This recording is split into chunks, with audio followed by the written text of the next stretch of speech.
Sarah had always been drawn to history, especially the hidden stories that whispered through forgotten places. So, when she stumbled upon the small, dilapidated town in the heart of Florida's Everglades, she knew she had found something special. "Jacob, look at this!" Sarah exclaimed, waving an old yellowed map in her hand. "It's a town that vanished off the maps a century ago. They say time stood still here." Jacob, her brother, grinned, his eyes alight with excitement. "Adventure time, huh? Count me in." They set off, hiking through the dense foliage until they reached the outskirts of the abandoned town. It was like stepping into a time capsule. Buildings stood frozen in time, covered in vines and moss, as if reluctant to reveal their secrets. As they explored, they noticed an old man sitting on the steps of what seemed to be the town hall. His eyes were fixed on a pocket watch, the gears clicking softly in the stillness. Dean, the old man, looked up as Sarah and Jacob approached. "Welcome, travelers," greeting them with a knowing smile. "You've stumbled upon a place where time has a mind of its own." Sarah's historian instincts kicked in. What happened here? Why was this town forgotten? Dean's eyes seemed to glimmer with ancient wisdom. Long ago, the people here made a pact with time itself. They sought to preserve their town, to keep it hidden from the world.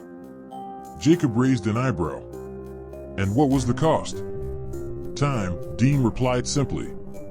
"Time given in exchange for the town's preservation. But time is a fickle thing, my friends.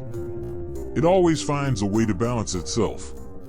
Sarah felt a chill run down her spine. "What do you mean?" Dean stood up, his joints creaking with age. "Every now and then, time demands its due. It takes a soul, a life, to keep the balance." The siblings exchanged uneasy glances. "How do we leave?" Jacob asked, his voice trembling slightly. Dean pointed to the pocket watch in his hand. "You must find the Keeper of Time. Only then can you escape." With that cryptic message, Dean vanished into the shadows of the old town hall. Sarah and Jacob felt a sense of urgency creeping over them.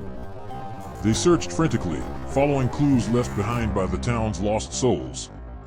Finally, they found themselves in a hidden chamber beneath the town hall. There, standing in the center of the room, was an ancient grandfather clock. Its pendulum swung with a hypnotic rhythm, echoing through the chamber. As they approached, they realized the clock was not just a machine, it was alive with a presence, a consciousness of its own. "Who seeks to leave?" a voice boomed from within the clock. "We do," Sarah answered, her voice steady despite her racing heart. "We seek to escape this place." The clock seemed to consider their request. "Time is inevitable," it whispered. "But for those who dare to challenge it, there is a price." Without warning, the clock's hands began to spin wildly, the room filling with a deafening cacophony of ticking. Sarah and Jacob held onto each other as the world around them blurred and shifted. They felt themselves being pulled, torn from the fabric of time itself. And then, suddenly, they were standing on the outskirts of the abandoned town once more. The sun was setting in the distance, casting an eerie glow over the crumbling buildings. As they caught their breath, Sarah looked at Jacob, her eyes wide with wonder. "We made it." But Jacob's gaze was fixed on something behind her. "Sarah, look." She turned to see the old town hall, now nothing but rubble and dust. And there, amidst the wreckage, lay the shattered remains of the grandfather clock. "The Keeper of Time," Jacob whispered, his voice filled with awe. Sarah felt a shiver of realization run through her. Time was indeed inevitable, a force that could not be controlled or contained. But perhaps, in that fleeting moment of escape, they had glimpsed its true power. As they walked away from the town, the echoes of the clock's final chime seemed to linger in the air, a reminder of the fragile balance between past, present, and future. The sun had set by the time Sarah and Jacob reached the edge of the Everglades. They looked back one last time at the hidden town, now lost to the encroaching darkness. "Time is inevitable," Sarah murmured, her words carried away by the evening breeze. Jacob nodded, his gaze fixed on the distant horizon. "But we'll always remember this adventure." And with that, they turned away, leaving behind the mysteries of the forgotten town and the whispers of time lost to the ages.